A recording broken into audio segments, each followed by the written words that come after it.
Good evening, all. Ira Epstein of Linn & Associates with your SPDR ETF wrap-up for an interesting day of Tuesday, the 22nd of June, 2021. Now, before I go anywhere, I'm holding tomorrow my live webinar that I call What's Up? In other words, what's going on? Maybe that's what we should change it to, what's going on. But in any case, what's up? And I think that's catchy. To join it now, you have to sign up ahead of time. There'll be an icon up here. Just click on that. Register. You'll get an email. I open the door at 12:15. If you want to write me questions ahead of time or in it, that's fine. If I get them ahead of time, I set up the charts. How do you do that? Just write I Epstein, IEPSTEIN, at LINNLLC.com. Pretty simple. All right. So let's talk about the market. A blown opportunity by the House Finance Committee that was drilling Fed Chair Powell today. Not one question, not one. Tapering, are you talking about tapering? When are you raising interest rates?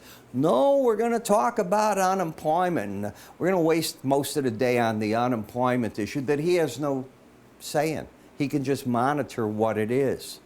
Why? It was a political show. It was not informative. Shame on all of the reps there. They were playing to their audience, not playing to the Fed chair. He had the easiest time I've seen. It's an opportunity we all lost. What did the market do with it? Aftermarket, you went up, made a new high in the NASDAQ for the year. First time we've done that in a while. Remember, it's been a while we've been correcting. The other stock indices rallied. Bonds and notes came back a little on the upside. In other words, yields falling a little bit. And the dollar stayed lower. Now, tonight I can tell you I haven't seen the dollar, but the euro is up a fraction. Stock market higher again. Bonds and notes still losing a little bit of yield. A completely lost opportunity to get information we all were looking for. And frustration. I threw a glass in the air, said, how stupid is this? They know what the questions that have to be asked.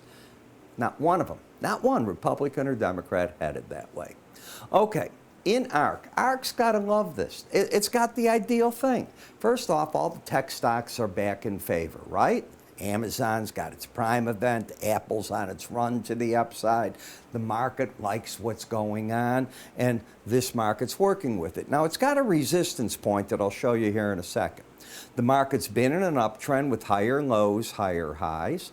It's fighting a battle now to stay over the 200-day average and try to figure out how to get to the 100-day. By the way, if it fails this battle, then the 18-day average is support at 114.42, but the trend is up. Higher lows, higher highs. The Bollinger Band is in its way. I've been showing you this whole week and started last week at the very end showing it. But they're coming together, 123.10 and 121.64. It's generally a very, very, very, do I have enough varies in there? Difficult spot to get through. Keep that in the back of your mind. Momentum-wise, this is what I care about. Both numbers were over 80 on the close. Yesterday, both were over 80, and the day before, guess what? You've got a full-fledged embedded reading. Today's actually the fourth day of it. So I think the pros are going to look to buy the market as long as you don't take out the prior day's high down into this zone, and they'll come out when the red line is under 79 looking for those higher numbers. I do not think they'll buy the market right now if it just goes up to attack those two numbers. Just my thought. BBEU turned its trend down, but at the same time, what did it do? It got itself oversold. So the correction, back down to the lower band. What negates the downtrend? Taking out yesterday's high, and that high yesterday was, 59.69. So that's the number that negates it. No, I don't think the pros will sell it on the way up over that. I think it'll have resistance at 60.22, but that's a pretty formidable support area when you're oversold. PAVE. PAVE is trying to see what's going on with the infrastructure bill. So we fell back when President Biden was out of the country. I said when he comes back in, now we're going to start hearing what the different senators and come together, because there's 21 of them, and they're trying to work out a deal. I don't know if they can or can't. Right now, the odds don't favor it because the president nixed completely the idea that he's going to index gasoline prices and put a tax on it of any type. So where's the new money going to come from? I don't see it. But you're getting a bounce because there's always hope. Lower high, lower low into major support, and I don't think you're attracting new selling in an oversold market. AMC broke down again and got through these past lows, so now you got a higher high, lower low support, 50.18. Again, they're trying to work out a deal that they get movies maybe for 2 weeks, the movie theaters, maybe longer, before they hit cable, to help them bring people in. Don't know if the movie houses, not the movie house, but the movie studios will work with them on that or not. But I don't see why not. It just keeps a good venue for them going. There's nothing like going to a movie theater. As for looking at the semiconductor, you see the battle. You got the higher high, lower low. You're stuck between the 100-day and the 18-day average. Momentum had been overbought. It's worked itself out of that. It's now looking for whatever the next event is. Should the market get under 177.75, it reinstates the bear part of it. Maybe you go to the lower band. I don't see anything where I can say it's going to pick up. What I do see is that psychiatry trade, the one that makes you crazy because you get to an upper Bollinger Band, you completely refuse to go through, you keep falling back.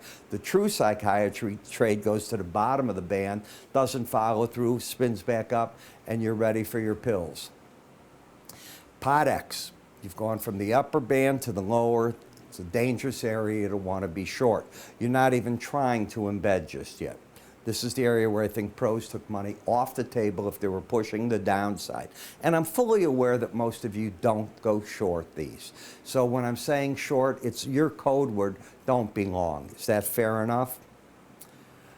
When you look at ESGU, you've got a lower low, a higher high. You're in that psychiatry trade.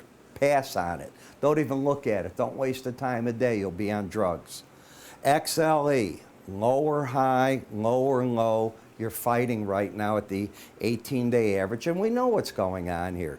Now, you're only a week away before the next OPEC meeting. They're going to talk about putting more oil onto the market because prices are $75.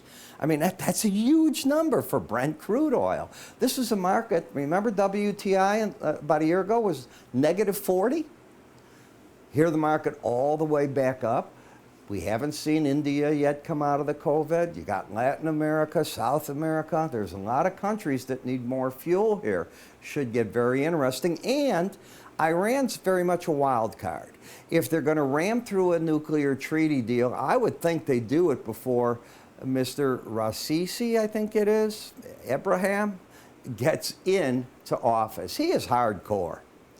And, I don't imagine that if he's going to take this under his wing and they're grooming him to be the next supreme leader, that he wants to go out and make a bad deal, whatever that is. He'd rather this deal probably be in place before he takes office. So that's the window opening that I'd imagine. EFA, the emerging market, lower high, lower low, down to the lower Bollinger Band, oversold. I think the pros got out on the first challenge, and I think they're gone. GLD, still problems in this market. It has shown no sign yet it wants to do anything. Now, the first nibble that something is going to change will be taking out the highs of Monday at 167.22, because that would give you higher lows, potentially higher high.